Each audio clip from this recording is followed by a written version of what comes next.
I'm a family physician, and I'm the current president of Physicians for Social Responsibility. Thank you for joining.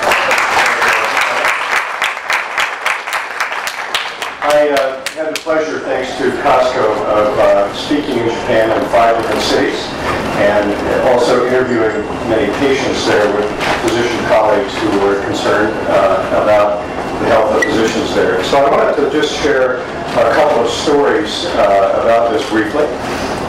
First of all, I've been involved with this since the early 80s, thanks to Helen and Bertie Lown, who originally founded PSR back in the 60s. One of my trips was a month after Chernobyl went up, and I did a speaking tour in East and West Germany. And at that time, we were in Marburg, which was a university town much like Madison, Wisconsin. And after my talk on the health effects of radiation, the mayor of Marburg came up to me and said, Dr. Patterson, he said, what should I tell people here about the effects of radiation? Much of what I heard in Japan, the same questions. And 26 years ago this was. He said, the county next door, they're letting their cows out in the field. We've told our farmers to keep the cows indoors because they're going to eat the grass and get the iodine and get in the milk and give it to their kids. And he said, we can measure on the sidewalk, and there may not be a lot of radiation, and then there'll be a puddle, and there's high radiation in the puddle, just like in Japan today, where you see hot spots like this where water's running.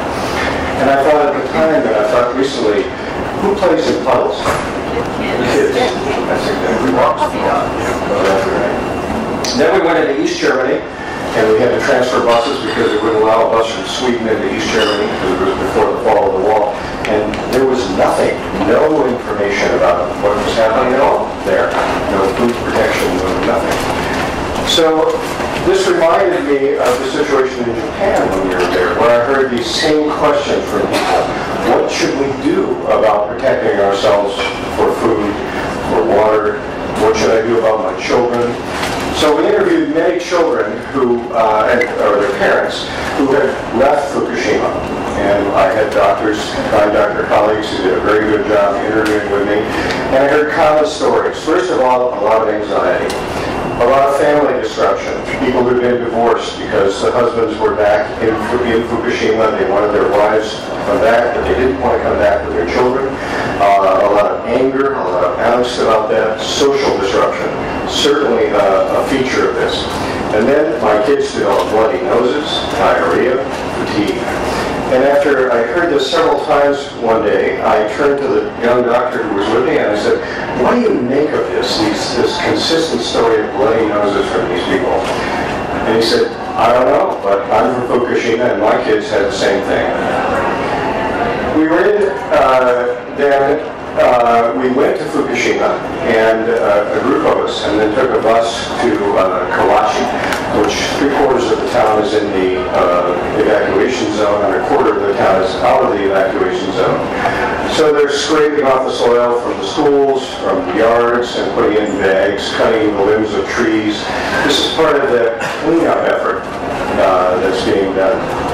And I was reminded about the futility of this as I thought back of the history of the nuclear age when we had ships that were anchored when the Bikini Atoll was bombed, or the hydrogen bomb, and they got contaminated with radiation. And they tried to clean the decks of these ships and the walls of these ships off with high-steam pressure hoses and whatnot.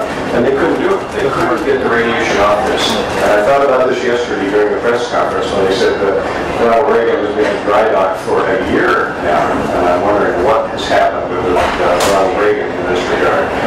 So finally they sunk those ships because they couldn't clean them up. And so in Kawachi, one story, I was at a radiation monitor station in which they cleaned the soil up, and they had a cement pad, and then you could read the radiation readings in the air there on this monitor. And I had my Geiger counter with me, and it read pretty close to what that was. And then I went 30 feet away, and the reading was twice what it was on the monitor. So we were driving along, and I was watching my radiation reading climb in the bus to the level that it was when I flew back to the United States. You're up in the air, and you get much higher radiation readings. And so we're in the bus, and we stop at a farmer's field. And this farmer is 64 years old. His wife had terrible knees and she's walking like this.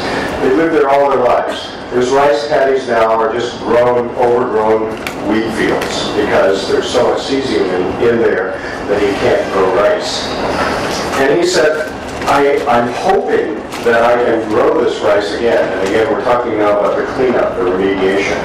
And so in order to do that, he had built a duck pond next to his rice fields.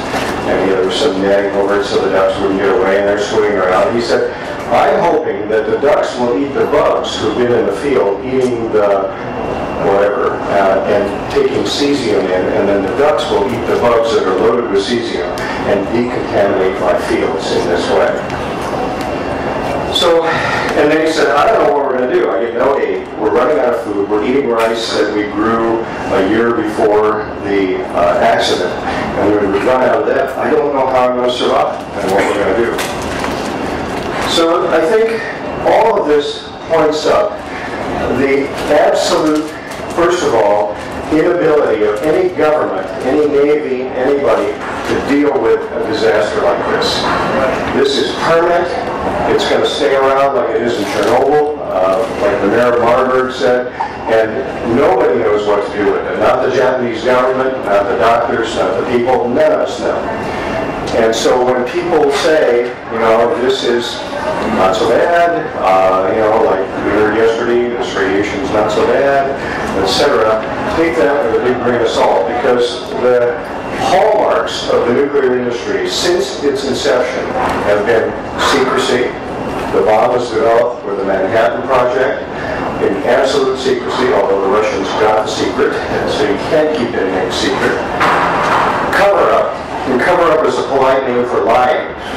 And the Japanese government lied to people, as we heard from in Tokyo, didn't let the information out.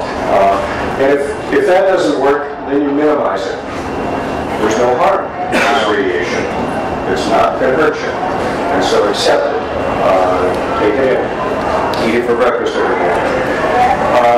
And so, again, the lesson I take away from this is the lesson that we have advocated in PSR and the international positions for the prevention of nuclear war, and that is there is no cure. There is only prevention.